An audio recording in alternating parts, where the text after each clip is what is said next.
Le roi n'avait pas ri.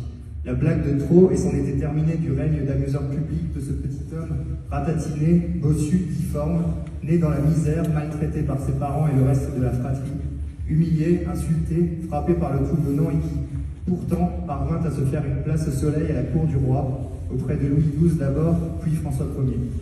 C'est cette trajectoire particulière que nous compte Guillaume Meurice dans Le roi n'avait pas ri, aux éditions Jean-Claude Lattès, un livre qui allie grande histoire, philosophie, culture, humour, tendresse, un livre touchant, tantôt drôle, tantôt émouvant et qui, sous couvert de l'histoire d'un homme, dresse bien des passerelles avec nos problématiques contemporaines, ce lien entre le pouvoir et la liberté, ce rire perçu comme remède aux vanités humaines ou érigé en contre-pouvoir. Merci Guillaume Meurice d'être là. Merci beaucoup. Merci pour cette introduction. Je vais prendre un de ces boulards. Donc vous, en tant que romancier, par rapport aux historiens, vous dormez plutôt bien. Ouais, c'est exactement ça. D'ailleurs, ils m'ont tout de suite, j'ai exactement eu les mêmes réflexions. Et avec, sachant que le Triboulet, on n'en sait vraiment rien du tout. Il y a quelques mentions dans des livres, souvent c'est des livres de dépenses et de comptes de la cour, donc on sait à peu près comment les bouffons étaient habillés, parce que voilà, on a les étoffes et le goût. On sait à quelle époque Triboulet était au château, parce que son frère était embauché aux cuisines. Et à un moment donné, il y a sa paye, et c'est marqué Nicolas Lefayal, entre parenthèses, frère de Triboulet, avec la date. Mais vraiment, c'est vraiment des micro-traces qui restent. Donc, évidemment, les historiens m'ont vraiment dit ça. Ils m'ont dit, voilà, nous, on peut te dire qu'il était là à telle époque. Il y a un poème aussi qui traîne d'une époque, d'une date particulière. On sait qu'il était à la guerre. Et sinon, le reste, ouais, amuse-toi, quoi. Et je me suis souvent amusé à leur demander, comme un peu les discussions dont parlait Clara, mais alors là, est-ce que le roi, il était plutôt dans tel état d'esprit ou tel état d'esprit? Et ils ont tous dit, j'en sais rien, on ne sait pas, en fait. Oui, peut-être, oui, c'est pas déconnant, mais moi, je peux pas te le dire. Avant, les historiens, il y avait vachement, à l'époque de Michelet, tout ça, c'était le roman historique. Alors là, ils en écrivaient des pages, l'épopée, le fameux roman national, on appelle ça aujourd'hui. Mais aujourd'hui, les historiens, les universitaires, sont proches de ce que Clara disait, c'est de la science, quoi. Ils s'appuient sur des documents, des preuves, et bon, s'ils l'ont pas, ils disent je sais pas. Et nous, on arrive et on fait bon, alors, il a pris une arbalète et il a tiré dans le tas. On s'en fout, quoi. Donc, il vous dit, de toute façon, tant que tu marques roman sur ton livre et que tu dis pas que c'est une thèse d'histoire, on ne viendra pas t'embêter. L'un de ces historiens, c'est Cédric Michon, qui est intervenu notamment dans une émission sur France Culture, et il disait très bien aussi par rapport à votre livre, et c'est intéressant par rapport à votre place d'humoriste, Triboulet démontre l'omniprésence de l'humour et de l'esprit comique à la cour royale de la Renaissance, et il fait supporter ce qui serait insupportable. C'est-à-dire que l'humour lui permet de placer certains traits d'humour et de rendre des fois, comme je viens de le dire, supportable ce qui serait insupportable. Est-ce que ça, c'est encore quelque chose qui est d'actualité aujourd'hui? Oui, ça c'est sûr. Oui. J'ai choisi ce sujet-là parce que ça me parlait particulièrement par rapport à ce que je fais moi, notamment à la radio, c'est-à-dire critiquer une structure de pouvoir à l'intérieur de la structure de pouvoir, précisément ce que faisaient les bouffons à la cour, puisqu'ils étaient intégrés à la cour. Ils devaient leur survie très basiquement au roi, mais ils avaient le droit de le critiquer, de lui dire absolument tout ce qui leur passait par la tête, et ils s'en privaient pas. Donc moi je considère que le rire, c'est une façon de ne pas subir, quoi. C'est une façon d'échapper un peu à la réalité, de se dire à la réalité, tu me fais pas peur, quoi. Bon, c'est un peu, je veux pas faire une conférence sur le rire. Je sais que c'est pas une conférence, mais moi je me ressens vraiment comme ça. Même moi, gamin dans la cour d'école, j'ai trouvé ma place comme ça, quoi. C'est vraiment les premiers lieux où on a directement les rapports de force qui s'expriment devant nous, à travers nous et à nos dépens, souvent. Et le rire, ça permet tout de suite soit d'apaiser une situation, soit de ne pas subir. J'aime bien ce terme de ne pas subir, quoi.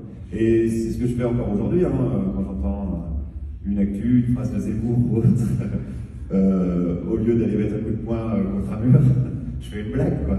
Mais c'est ce qu'on peut tous faire. Enfin, on a tous une manière de réagir face au réel. La mienne, c'était de faire des blagues, ouais. Et c'est toujours d'ailleurs. Je pensais pas que ça allait devenir un métier, par contre. Je pensais pas qu'un jour on allait me dire, tiens, Vladival, parce que t'as fait une blague sur ma quoi. Ah bon, d'accord, merci. Le dit à personne, je le ferai gratuitement, en fait, ce que je fais. Alors justement, sur le fait que ce soit devenu un métier, Triboulet, lui, pour une mauvaise blague, il risque sa vie. C'est l'ouverture du livre. D'un coup, il y a une blague qui fait barrir le souverain, le temps se suspend, et le souverain, en quelque sorte, a le droit de vie ou de mort sur lui. Vous, aujourd'hui, en tant qu'humoriste contemporain, en cas de mauvaise blague, vous risquez au mieux un bide, au pire un shitstorm sur les réseaux sociaux, parfois des menaces de mort, ce qui est très grave, mais toujours est-il que le droit de sanction, en quelque sorte, n'appartient plus au souverain mais au public, et que vous n'êtes pas l'obligé d'un homme, mais au service d'un public, en quelque sorte. Si on lit, page 146, un dialogue qu'a Triboulet avec Le Vernois, donc, qui le prend un peu sous son aile à la cour, Le Vernois lui dit « Tu sers également à remettre à leur juste place ces conseillers trop présomptueux. Crois-moi, tu es utile, tu es même précieux. Les princes ont besoin de ça, tu es un fou qui tient le rôle de garde-fou. Tous les pouvoirs craignent le rire car il est libre comme un torrent de montagne. Alors ils tentent de le maîtriser, de lui donner des contours officiels, d'où ton costume. Fais attention à ne point te laisser emprisonner dans ton rôle. » On dirait que je me parle à moi en fait. Oui, alors en fait, ce qui m'intéresse, c'est de savoir si cette bascule du pouvoir de sanction vers le public, est-ce que vous considérez que ce public-là peut aussi vous maîtriser, vous circonscrire à votre parole et que du coup, vous positionnez de fait comme un garde-fou et comme un réel contre-pouvoir? Non, je ne me considère pas comme un contre-pouvoir, c'est un peu plus ambigu que ça. Justement, ce que je voulais traiter dans ce sujet, c'est la zone qui existe entre rebelles insoumis et chien de garde du pouvoir, quoi. Et l'ambiguïté, elle est là, c'est que vous disiez que c'était le public qui était notre principale menace, mais non, moi je pense que c'est toujours... La principale menace, d'ailleurs, aujourd'hui, c'est le pouvoir économique. La principale menace pour la liberté d'expression en général, pour l'humour en particulier, ça a toujours été le pouvoir. Aujourd'hui, le pouvoir, c'est plus tellement les politiques. Les politiques portent plus plainte contre les humoristes, déjà parce qu'ils perdaient à chaque fois. Le dernier, c'était Morano contre Bedos, enfin voilà, était ridicule. Comme d'habitude, mais là, elle était ridicule institutionnellement. Et donc, ça nous faisait de la pub. Donc, ils portent plus plainte contre nous. Et de toute façon, la menace qu'on a, c'est plutôt Bolloré, par exemple, aujourd'hui, qui vire des humoristes à CNews, vraiment sur un claquement de doigts, parce qu'il a fait une mauvaise blague sur Pascal Pro. Donc, ça a toujours été le pouvoir, l'ennemi. Pourquoi? Parce que le pouvoir adore contrôler les choses. C'est même quasiment sa raison d'être, quoi. Contrôler, circonscrire, définir un cadre. Et l'humour, ça explose ce cadre-là. Donc l'humour, il ne peut pas le maîtriser, il ne peut pas le contenir, quoi. Donc il va trouver des moyens, il va essayer de trouver des astuces. Alors la tradition des bouffons, ça vient de la tradition de la fête des fous. Avant, dans les villes, il y avait quelques jours, alors ça dépend des villes, ça dépend des époques, mais quelques jours par an, il y avait une tradition où toutes les hiérarchies étaient inversées. Donc pendant 2-3 jours, c'était la folie totale dans la ville, les ecclésiastiques étaient mis en dessus-dessous, on mettait des couronnes de roi, on se prenait pour le roi, enfin c'était la folie, quoi, techniquement parlant. Et après, au bout de 3 jours, hop, terminé, le pouvoir redevenait comme avant, désespérément vertical. Mais au moins, le pouvoir pouvait dire, bah oui, mais vous avez vos 3 jours, vous êtes bien amusés, maintenant terminez les conneries, quoi. Et la tradition des bouffons, elle découle de ça parce qu'elle permet exactement la même chose, mais non plus circonscrit dans le temps, c'est plus au bout de 3 jours, c'est circonscrit dans une personne. Et on va dire, bah oui, mais vous avez, voilà, cette contestation, elle est là, parce qu'il y a la figure du bouffon qui est là, et on peut lui couper la tête quand on veut, quoi. C'est exactement la même chose. Et nous, on a un peu ça, quand même. Moi, je me sens aussi un peu ça, non pas caution, évidemment, du pouvoir, mais je sais que le pouvoir se sert de nous. Je sais, même à Radio France, je sais qu'on va dire, bah ouais, mais quand on dit par exemple que Dominique Seux, il est de droite, il fait la chronique écho, il est là tous les jours, je sais que la réponse qui est systématiquement dite, c'est ouais, mais vous avez par Jupiter l'après-midi où il y a 1 heure de blague de gauche, quoi. Donc je sais très bien qu'on sert de caution à ça. Est-ce que c'est une raison pour ne pas le faire? Bon, ça m'arrange pas, parce que je suis un loyer à payer, mais non, pour l'instant, je me sens plus utile en le faisant qu'en marrant, mais il ne faut pas être dupe, je pense, de la position qu'on occupe, quoi. Donc j'essaie de ne pas être dupe, et ce que je voulais un peu transcrire dans ce livre, en prenant la figure du bouffon, et en faisant des parallèles qui marchent assez bien, je trouve, en tout cas dans la place qu'on occupe, quoi. En parlant de France Inter, justement, vous participez à une émission de radio donc sur une antenne qui est souvent critiquée pour certaines prises de position. Je ne vous l'apprends pas. mais vous avez ainsi un auditoire qui est fidèle, aussi bien que de nombreux détracteurs. Et il y a quelques lignes dans ce livre qui m'ont fait écho à cela. Vous écrivez, page 14, « Une farce est un cadeau en même temps qu'un espoir, une projection de soi, une attente de retour.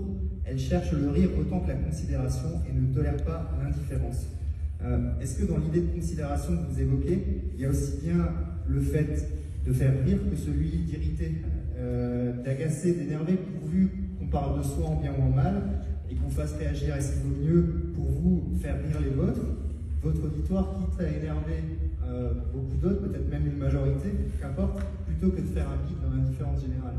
Ah oui, oui, ça c'est sûr. Il y a un côté petit con, oui, ça c'est sûr. Tu vois, un côté petit con. Encore une fois, je pensais pas qu'on puisse en faire un jour un métier. Je pensais pas que petit con, ça pouvait être marqué sur ma fiche de poste. Mais du coup, oui, oui, ça c'est sûr que j'en profite pas mal. Est-ce que la question était Si, vaut mieux, en tous les cas, ouais, essayer de faire rire ouais. un auditoire à soi, quitte à énerver une majorité, plutôt que de faire un indifférence. Oui, oui, non, mais c'est pour ça que je dis l'humour, ça tolère pas l'indifférence. En fait, je voulais commencer le livre par la sensation d'un bide. Qu'est-ce que c'est qu'un bide? Donc, le livre s'ouvre par un bide de Triboulet. Parce que des fois, je disais que c'était on touchait du doigt la solitude absolue quand on fait un bide. C'est vrai, parce qu'on se dit, ouais, je vais vous raconter une blague marrante, et là, alors plus il y a de monde, plus c'est gênant. Et ça m'intéressait de traiter ce sujet-là. Après, moi, je me sens pas, dans ce que je fais, je me sens pas provocateur.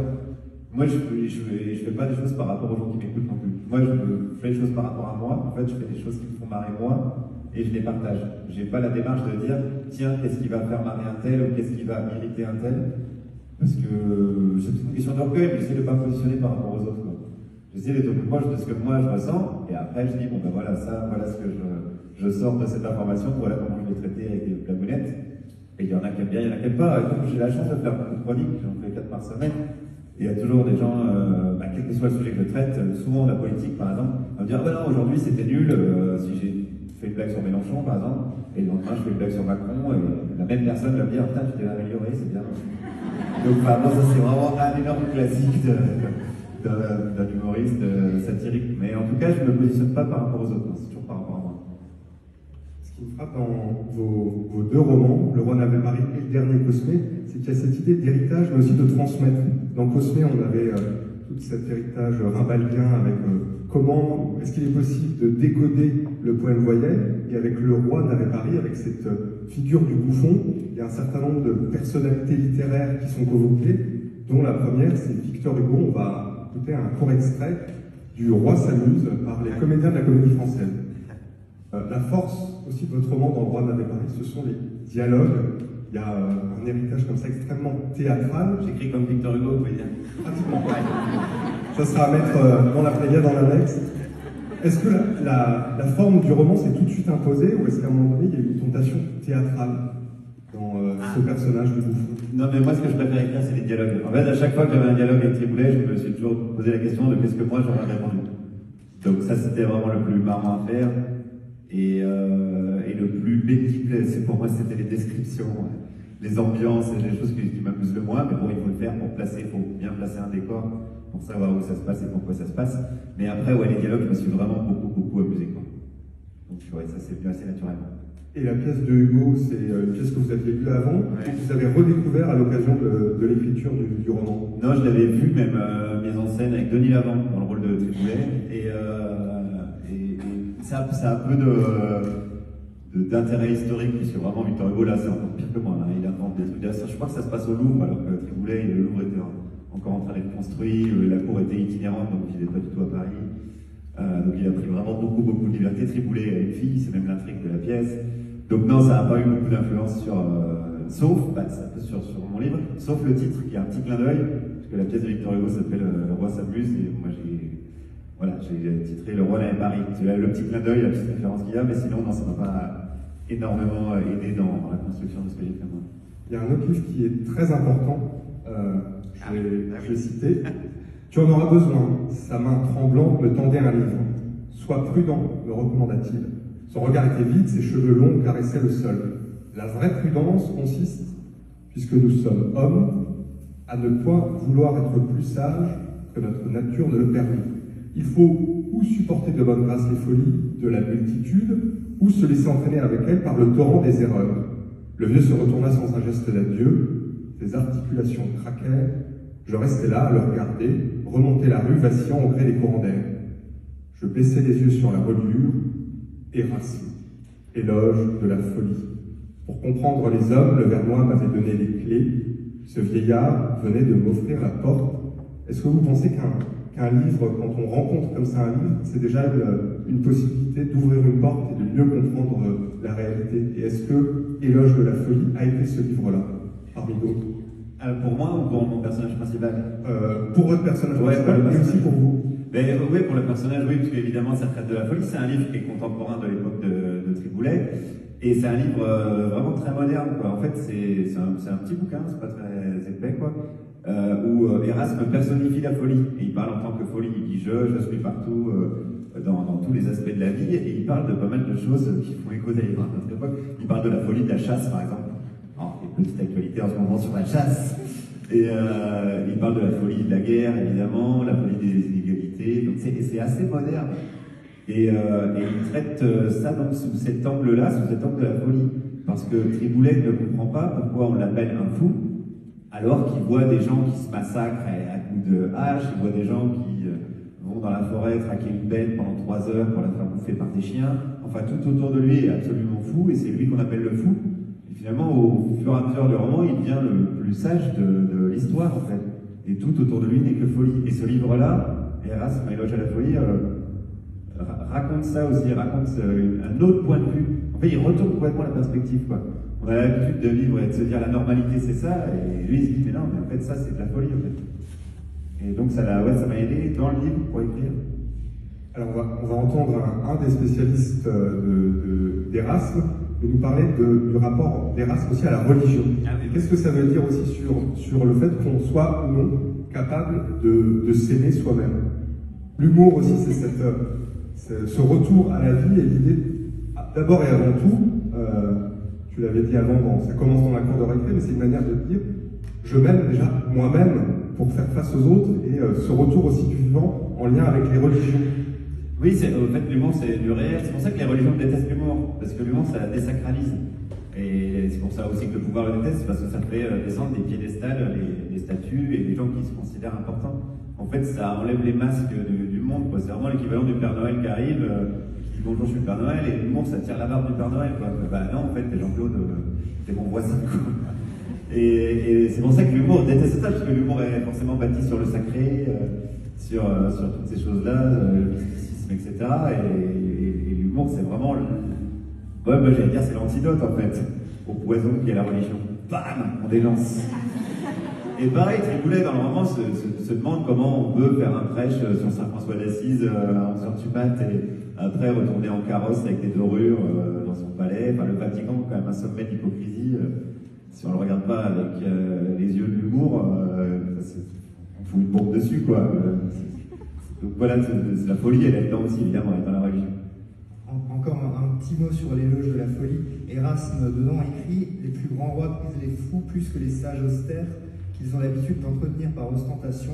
Les bouffons, eux, procurent ce que les princes recherchent partout et à tout prix, l'amusement, le sourire, l'éclat de rire, le plaisir. » Ceux qu'on nomme les sages ici, c'est ceux qui poussent à la guerre, comme vous l'avez dit, qui entraînent la chasse. Est-ce que vous, dans votre manière de moquer le pouvoir actuel, comme vous le faites à la radio notamment, est-ce qu'il y a cette volonté aussi de déplacer le curseur de la folie vers les sages institutionnalisés actuels, c'est-à-dire ceux qui auraient le tenant du pragmatisme, du fameux bon sens? Est-ce que vous pensez également, est-ce que dans votre critique actuelle, il y a cette idée-là que la folie, elle est peut-être chez ceux qu'on nomme les pragmatiques, qui à chaque fois disent qu'on a une politique de bon sens? Oui, évidemment, oui. Mais c'est même pas tant les personnes qui incarnent le pouvoir qui sont problématiques, c'est la structure même du pouvoir. Emmanuel Macron, il n'est pas problématique en tant qu'Emmanuel Macron, et certainement c'est un très bon banquier d'affaires, par exemple. Le problème, c'est qu'on est dans une démocratie qui permet à un banquier d'affaires d'arriver à ce poste-là et de gérer l'intérêt général. C'est que le système, c'est que la structure, elle est pourrie, quoi. C'est même pas le principe de dire Macron démission. Si c'est pour mettre Xavier Bertrand à la place, c'est ça le problème. Et c'est pour ça que le pouvoir, il est forcément absurde et il est si facile. Des fois, on dit ça, on dit, ouais, c'est un peu facile. Mais ouais, c'est le problème, en fait, c'est que ça soit facile à faire, à caricaturer. Il est caricatural. Il arrive, la personnalité qui incarne le pouvoir arrive devant 67 millions de personnes et dit vous inquiétez pas, je vais gérer. Il est avec son petit bureau à la con, avec ses mains, il dit nous sommes en guerre. Tout ça est ridicule en fait. Ce théâtre-là, il est ridicule, il est grotesque. Donc forcément, à caricaturer, c'est facile, quoi. Là, je fais un spectacle que je joue, bah, c'est pour ça que je suis à l'entrepôt, où je fais un candidat à la présidentielle. Et tout est hyper facile à caricaturer, parce que déjà, un meeting, c'est très très codifié. Il y a le pupitre, il y a le clip de campagne, le drapeau bleu, blanc, rouge, les propositions, etc. En fait, ils ont essayé de nous voler le côté spectacle. Ils ont voulu faire de la politique spectacle. Bon, déjà, ils sont nuls. Bon, un bébé, bah, à la limite, il serait bon. Je veux dire, ça devrait pas devenir ça, quoi. Donc évidemment, nous, on le récupère, enfin moi je le récupère en disant, bah, t'as voulu me voler le spectacle, je vais te montrer. Mais c'est même pas tant les personnes, même des députés, moi j'interroge pas mal les députés à l'Assemblée, et c'est vrai que j'essaie toujours de savoir à quel moment ils sont cyniques, et ils jouent leur partition, ou à quel moment ils sont juste cons. Et là je te promets que souvent ils sont cons en fait. Et c'est pas plus rassurant. Je préférais à la limite la vieille droite d'avant qui est à la Chirac, quoi. Chirac, il savait qui il était, c'était un escroc, machin, il tapait dans le dos, il t'emmenait boire une bière, bon, il y avait d'autres problèmes. Mais là, tu leur dis, mais quand même, tu viens de voter la baisse des APL, là. Des gens qui n'ont pas d'argent et qui ne peuvent pas se nourrir, tu viens de leur enlever de l'argent. Et ils font, ah ouais, mais non, mais en fait, c'est pour leur bien. Et sincèrement, tu as dit ça. Et c'est hyper désarmant, quoi. Là, pour le coup, pour pas subir, il vaut mieux avoir un peu d'humour, un peu de recul. Ça va que je suis pas nerveux. Des fois, je me dis, avec un coup de micro, je les interroge comme ça, tu sais, je me dis, bah, j'aurais juste à faire.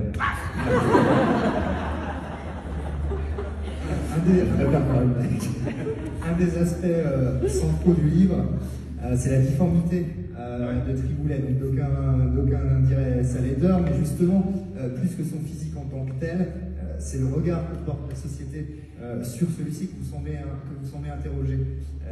C'est un aspect qui est assez diffus dans le roman, ce qui confère beaucoup d'empathie, surtout vis-à-vis de votre personnage. Je lis juste un petit passage, page 40.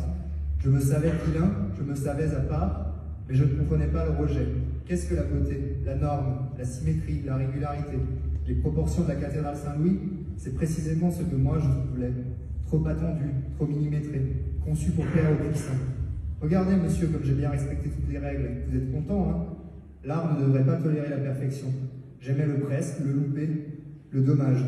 Je le portais sur ma tête depuis ma naissance. On ne m'avait jamais dit que j'étais beau, tant pis. C'est autobiographique. Non, je ne me permettrai pas. Mais en tout cas, derrière, on voit aussi que la vie ne fait pas le moindre, parce que derrière, justement, la difformité de Triboulet, la manière dont il est moqué, il y a un être qui est hautement spirituel, qui est plus spirituel que la plupart des petits marquis qui composent la cour du roi, quelqu'un qui se frotte à la pensée d'Erasme, à la poésie. Vous semblez très attaché à cette idée-là de combattre les canons de beauté. Or, souvent, justement, la satire, ça joue précisément de ces préjugés, de cette pression sociale sur ces préjugés-là. Comment est-ce que vous vous situez face à cette question? Est-ce que c'est quelque chose qui vous tient particulièrement à cœur? En tant qu'humoriste aujourd'hui? Oui. De ne pas faire de blague sur le physique des gens? Non, mais de la manière de s'engager justement sur cette idée de la pression sociale, sur le... Ouais. Parce que ça traverse quand même, effectivement, je trouvais tout le roman, c'est vraiment quelque chose que vous mettiez en avant. Mais encore une fois, parce que c'est des choses qu'on subit, quoi. On subit la pression sociale de devoir ressembler à telle ou telle personne. Les critères de beauté, on se les prend plein pot dans la publicité, dans la télévision, dans les films, partout, quoi. Et ça, en fait, ça fout une pression à tout le monde. Et ça rend personne heureux, sauf le marketing de L'Oréal, quoi. Et il serait temps qu'on arrête et qu'on se dise, mais on s'en fout, en fait. On a rien à foutre de l'apparence physique des gens, quoi. Donc, pardon, j'ai l'impression d'être un peu non, mais... Miss France, pour le coup. Ce qui est très paradoxal, puisque c'est vraiment des canons de beauté. Miss France, par exemple, Miss France en 2021, c'est une aberration, ça paraît dingo, quoi. C'est-à-dire, ouais, il y a un critère, c'est 1m70, quoi. Ça veut dire vraiment la beauté en dessous de 1m70, non. Pourquoi pas 1m71, en fait? Pourquoi pas 1m65? Enfin, je sais pas qui a décidé que c'était 1m70. Donc tout ça est absurde, par rapport à une fois, tout ce qui est imposé, moi je vois quand même pas mal de monde en termes de rapport de domination, quoi. Et souvent, c'est vraiment très con, ça tient vraiment sur rien, le poids de la tradition, les on-dit, les a priori, les préjugés, quoi. Mais du coup, c'est que des constructions mentales, il suffirait de dire, venez, on arrête, non? Venez, on arrête. Les rapports de domination, justement, le fait de subir, il y a cette idée que l'humour est une arme de défense. On entend d'ailleurs souvent beaucoup d'humoristes dire que lorsqu'ils étaient plus jeunes, ils ont utilisé l'humour comme arme de défense, soit parce qu'ils étaient maltraités, soit parce qu'ils étaient dans une norme dont ils n'arrivaient pas à se sortir. Est-ce que vous considérez que l'humour, lorsqu'il est une arme d'attaque, est justement celle des puissants, c'est-à-dire la moquerie, c'est un peu la distinction de Spinoza entre le rire et la moquerie, et que justement, quand il se mue en défense, il est l'arme des gens qui sont dominés? Moi, je considère que c'est toujours une défense. En tout cas, souvent on nous dit oui, vous attaquez telle personne, vous tapez sur. En fait, j'attaque personne et je tape sur rien. Moi, à l'inverse, à chaque fois que quelqu'un tape sur quelque chose, je prends la défense de la personne qui se fait taper dessus en se foutant de la gueule de l'agresseur, de l'oppresseur. Moi, je considère que c'est tout le temps pour une défense. Et que c'est pas. Même le mot arme m'emmerde un peu en fait. Je préfère que ce soit un bouclier, quoi. Pour dire, tu ne nous fais pas peur en fait, ton discours c'est de la merde et ça ne nous fait pas peur. Pour étonner la catastrophe, j'en reviens un peu à Victor Hugo. Justement, d'évoquer Victor Hugo, ce qu'on trouve entre Cosmet et Le Roi d'Ave Paris, c'est cet amour des textes, à la fois dans le côté enquête et ludique. Vous faites dire à Levernois, pour Levernois, le salut se trouvait dans les textes. Là où, disait-il, le pire de l'humanité se frotte au meilleur. Il était capable de disserter des heures de quelques syllabes, d'une syntaxe audacieuse, d'une nouvelle tournure. J'essayais de capter la passion, habitait aussi bien son esprit que son corps tout entier. Ses yeux brillaient, et quelques lignes après, je tentais de saisir les sons à la volée, me laisser emporter par le rythme. Est-ce que vous avez toujours eu cet amour du mot, autant par son côté musical que par la capacité qu'il a de dénoncer quelque chose? Je dirais non. En fait, pour la raison que j'ai évoquée avant, c'est que comme je sacralise rien, je sacralise pas non plus la littérature. Parce qu'en France, il y a deux choses qui sont vraiment sacrées, c'est la littérature et la bouffe. Et même là, on me dit, on va dire, ah, t'as fait un livre et tout, ça paraît incroyable. C'est quand même une suite de mots les uns à la suite des autres, quoi. Non, c'est quand même pas. Et en plus, ça reste un outil, quoi. Avec des mots, on peut faire la légende des siècles ou un discours de Jean Castex. Donc, ça reste. Non, mais tiens, ça reste un véhicule, quoi. Donc, je pense qu'il faut se détendre par rapport au fait d'avoir fait un livre. Maintenant, tout le monde fait un livre. Tous les politiques qui sortent un livre. L'objet livre, l'objet littéraire, pour moi, m'impressionne pas, en fait. Alors, c'est pas de la fausse modestie, mais à l'inverse, ce que tu dis sur le rythme, je trouve ça intéressant. Moi, je m'attache beaucoup à ça en tant qu'auteur, parce que j'écris beaucoup de blagues, de comédie, et la comédie, c'est essentiellement du rythme. C'est un peu comme la musique, quoi. Et donc, je pense que ça se traduit aussi dans un roman qui est quand même très différent d'une chronique de 4 minutes, mais quand même, je m'attache au fait qu'on s'ennuie pas, qu'il se passe des choses régulièrement, de pas trop se regarder écrire. Enfin, pour moi, ça c'est le pire, quoi. Quand on fait une belle phrase, qu'on la lit, on fait oh, c'est une belle phrase, ça, faut l'enlever. Ouais. Et donc c'est vrai que je suis beaucoup attaché au rythme, ça c'est sûr et certain. Moi, je voulais faire un livre qui soit plaisant à lire. J'ai pas, voilà ce que je disais, j'ai pas l'amour de la littérature. Enfin voilà, j'ai pas ça en moi. Et je voulais pas faire un beau livre qui plaît aux gens bien, etc. Je voulais que tout le monde puisse le lire et dire j'ai passé un bon moment. Le truc qui me fait le plus plaisir, c'est j'ai passé un bon moment, quoi. Et voilà, après j'ai découvert des choses, ça m'a fait réfléchir, oui d'accord. Exactement comme je fais une chronique à la radio, ce que je préfère avant tout, c'est qu'on me dise c'était marrant. Alors voilà, si on commence à me dire bon c'était pas drôle, mais par contre t'as dit tel truc et tel truc, je trouve ça problématique. Et après ça devient Sophia Aram. Oh là là, alors on dit pas de mal des gens. On dit pas de mal des gens. Qui a dit ça? Et pas c'est pour faire du humorisme pour faire des blagues. Dernière question, ça revient à ce que tu disais au début sur le fait de ne pas subir. Il y a une autrice et sociologue, Kauta Archi, qui a écrit un très beau texte qui s'appelle Comme nous existons, qui raconte ce que c'est que d'être un transfuge de classe et aussi de changer d'identité. Et là, une très belle expression qui correspond à ce que tu viens de dire, c'est-à-dire ne pas laisser le dernier mot. C'est-à-dire avoir un discours sur le discours qu'on tient de nous. Ouais. Est-ce que l'humour et ce que tu fais, c'est l'idée de dire au pouvoir, je ne vous laisserai pas le dernier mot, et moi aussi j'ai un discours sur le discours que vous tenez sur moi et sur les autres? Ouais, c'est ça, c'est exactement ça. J'aurais pas mieux dit. Non, je valide tous ces mots, je souscris à tout ça. Oui, il faut pas se laisser faire. L'humour, c'est une manière de pas se laisser faire. Et de dire, vous ne faites pas peur, de toute façon, ils savent très bien que c'est nous qui avons raison. Donc ils tiennent leur position, voilà, comme une citadelle assiégée, ils savent que leur temps est compté. Moi je trouve que c'est intéressant la manière dont l'extrême droite est agressive en ce moment. Dont les Finkielkraut et tout ça, et les Zemmour sont agressifs. C'est parce qu'ils savent qu'ils sont en train de crever en fait. Ils savent qu'ils sont que un pays c'est multiculturel, c'est comme ça. Ils vont pas pouvoir séparer les gens. C'est terminé en fait. Ils ont perdu la partie. Donc c'est une vieille bête blessée au fond d'un fossé, dangereuse parce que du coup elle fait encore des coups de patte. Donc il faut faire gaffe quand on s'approche. Mais elle est en train de crever. Elle va crever. Ils le savent. D'ailleurs ils ont tous 10 000 ans. Enfin, ils sont là. Enfin, il faut regarder ces news 10 minutes. Enfin, voilà, tu vois vraiment que les gens, ça va pas quoi.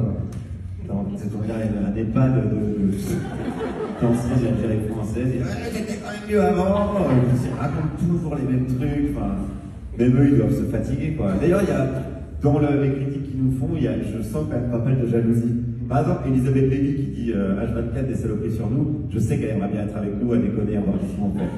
Ça se sent qu'elle et non, parce qu'elle dit vraiment trop des conneries. Mais je vois quand même pas mal de ça, quoi. Donc, faut pas s'inquiéter. Il faut quand même être vigilant parce qu'ils ont un pouvoir de nuisance, parce qu'ils occupent une position qui est quand même dominante, c'est vraiment la grande bourgeoisie française traditionnelle, quoi. Mais il faut être optimiste, ils vont se péter la gueule et bon, ça y est. Merci déjà Guillaume Meurice. Merci à vous, merci.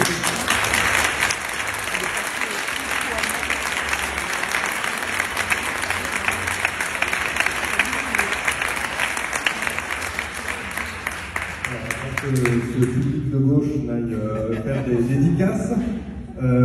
Quelques questions. Voilà, dans le public, c'est souvent que la première est la plus difficile. Oh, oui. Ça marche? Ouais. Guillaume, je voulais savoir, as-tu souvenir de ton plus grand bide? Ah, ouais.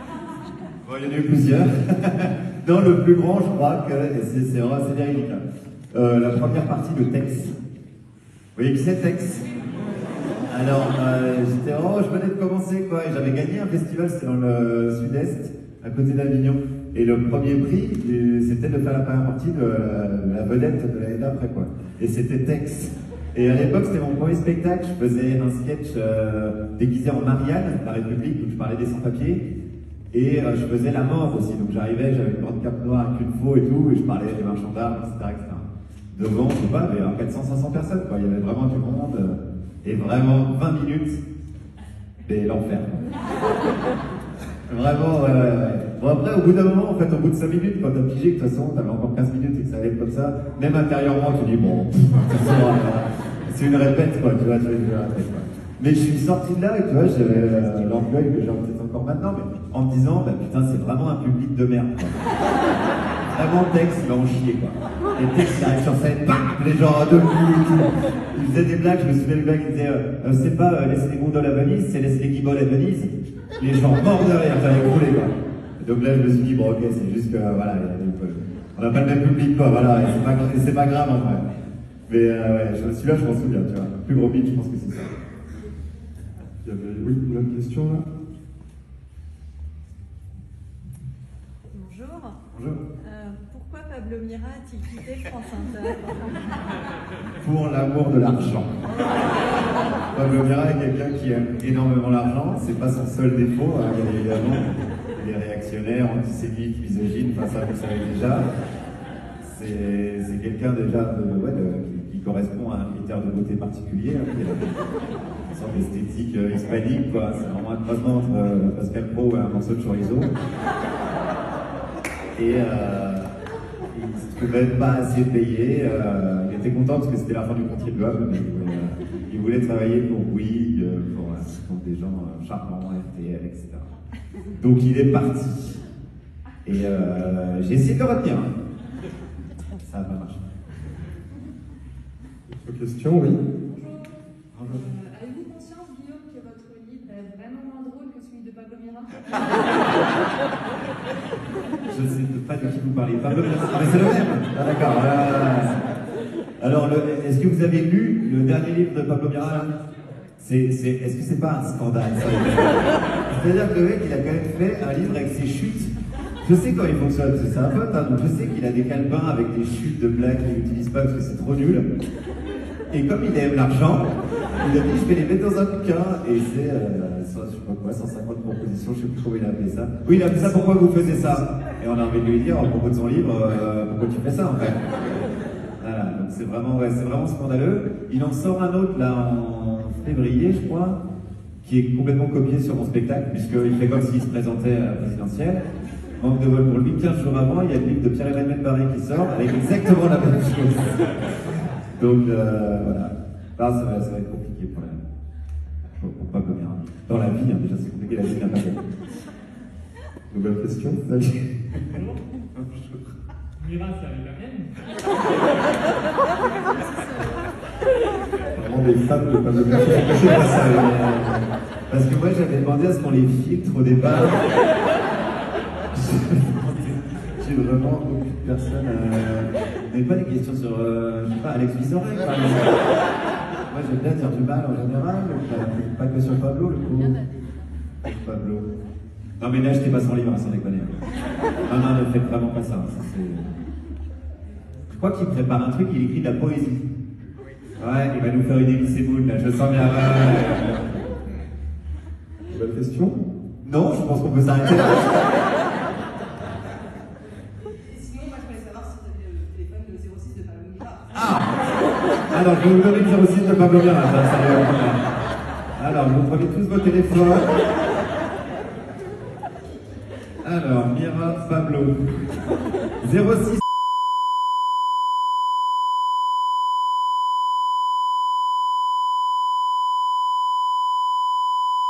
Donc là, vous pouvez tous prendre vos téléphones et... Allez, prenez tous vos téléphones et vous lui envoyez « Meurs Pablo ». Ok? On fait ça? Allez-y, 06.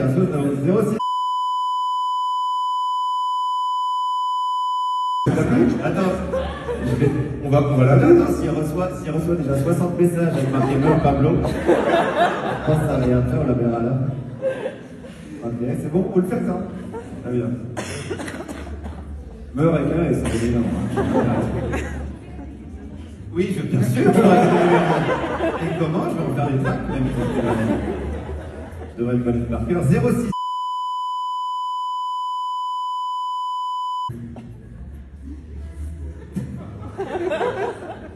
Je suis bien content de cette blague. Une dernière question sur Pablo Mira. Est-ce que c'est un ami personnel? C'est un ami. Ah, j'aurais écouté le spectacle hier. Ouais, c'est un ami, malheureusement, on ne choisit pas ses amis. Oui, je m'entends bien avec ce sinistre personnage. Mais il fait des choix de carrière étranges. Ouais. Non, mais il est assez intéressant, parce que c'est lui qui a créé Gorafi en France et tout. Moi, c'est quand même un des trucs qui me fait vraiment le plus rire. Et c'est un vrai geek de l'humour. Il a des carnets entiers, donc évidemment avec ses blagues, ses notes et ses machins. Mais surtout, il y a toute une époque où, au début, on se connaissait, à chaque fois qu'il y a un truc qui le faisait rire, il notait dans son carnet pourquoi ça le faisait rire. Donc, toutes les espèces de mécaniques d'humour et tout. C'est vraiment, moi, je fonctionne vraiment à l'inverse, quoi. Moi, ça me fout le cafard d'essayer d'analyser pourquoi la blague est drôle. Alors là, ça joue sur la comparaison outrancière, tu vois, il y a tout un carnet comme ça, quoi. C'est un peu un mécanicien de la blagounette, quoi. Et moi, ça m'angoisse. Moi, je dis, viens, on boit une bière, et puis on raconte des conneries, et puis voilà, quoi. Les conneries les plus, celles qui nous font rire, on les dit, voilà, c'est bon. 2 salles, 2 ambiances. Mais c'est parce qu'il n'a pas confiance en lui, hein, tout simplement. Oui.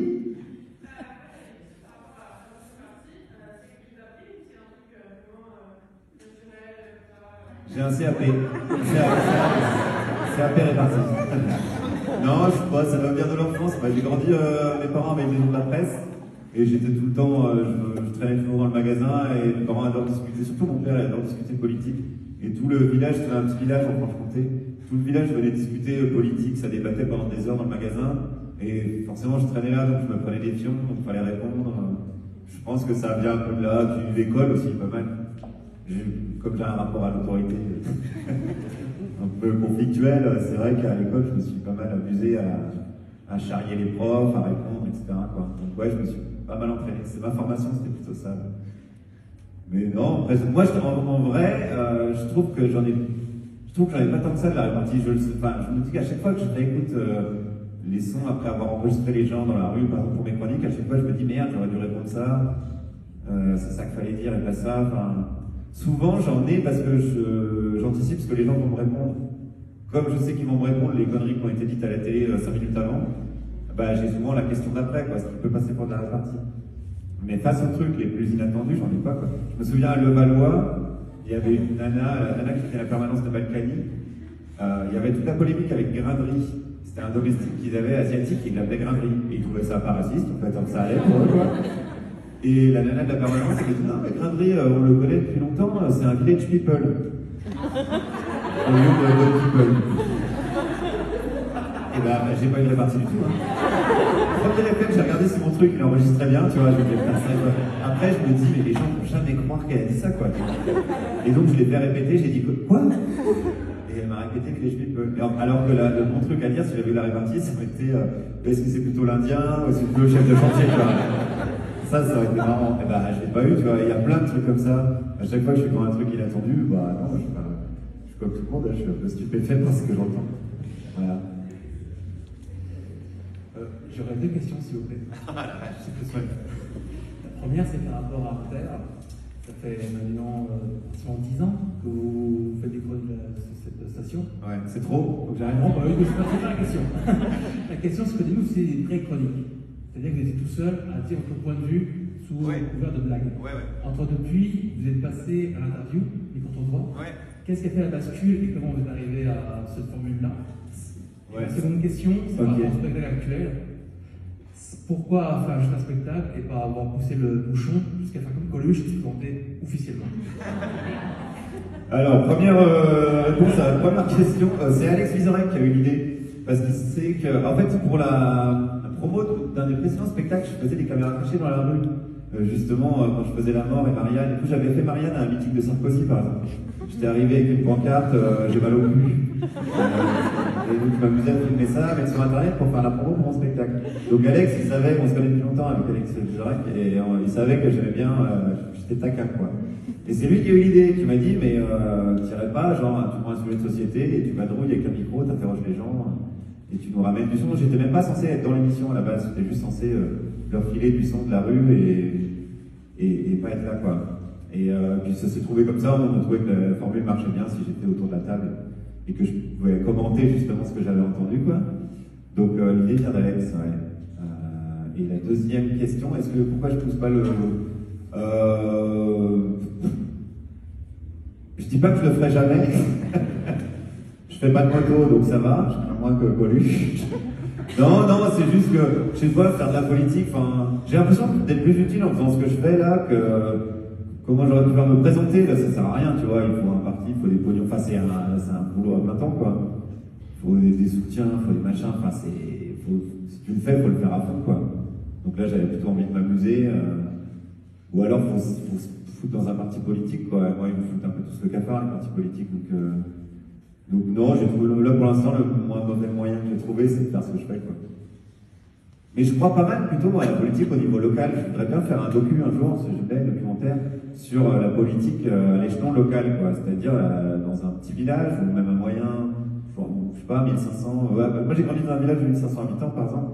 Je trouve que c'est intéressant parce que t'as de la vraie démocratie, toi. T'as un vrai conseil municipal, tout le monde se connaît, et t'as des décisions qui vont du nid de poule sur la départementale à une éolienne, par exemple.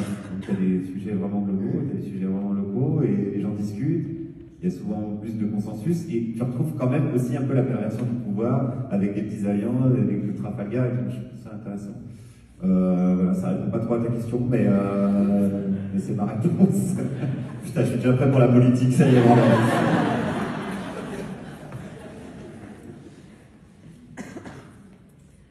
Moi, j'ai pas une question, en fait. J'ai la... T'as pas une question? Non, j'ai pas de question. T'as une réponse? Oui, j'ai une réponse. Ok. Ce soir. Non, C'est lui de rendre ses cheveux à Laurent Wauquiez. Ah, c'est vrai. Mais je trouve que Pierre-Emmanuel Barré ressemble beaucoup plus à Laurent Wauquiez que moi.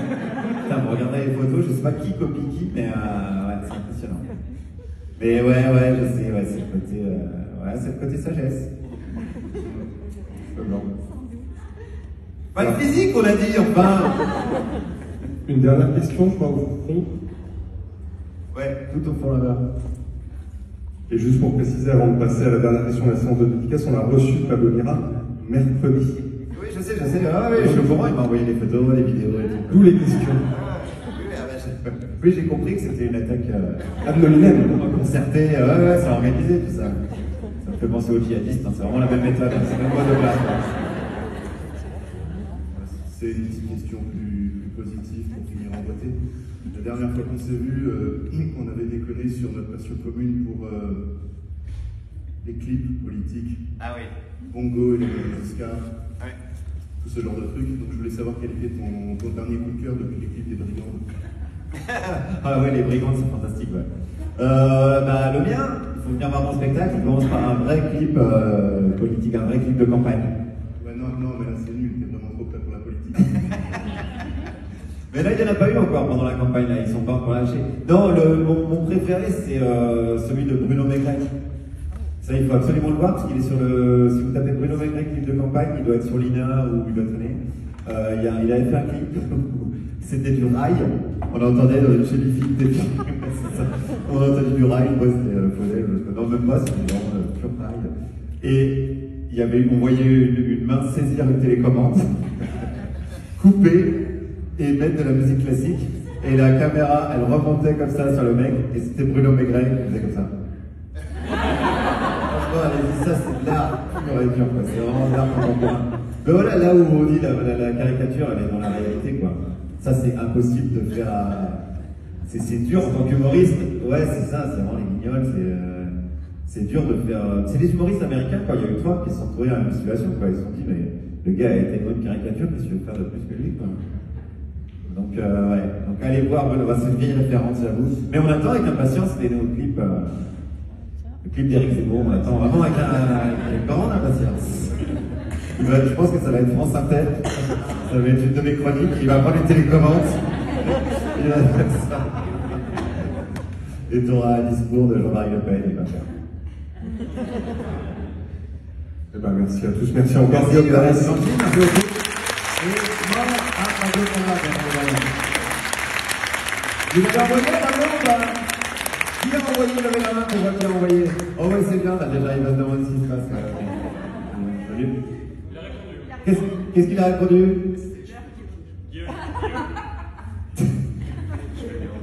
Bon, merci en tout cas, c'était bien sympa. Et merci d'être venu jusqu'ici. Merci. Il y en a pas qui sont tombés avec le salon du mariage. Ouais, d'accord. J'ai vu des gens. À quel moment ils vont se mettre en robe en fait? Impeccable. Merci beaucoup, en tout cas, c'était bien sympa. Et merci à vous deux.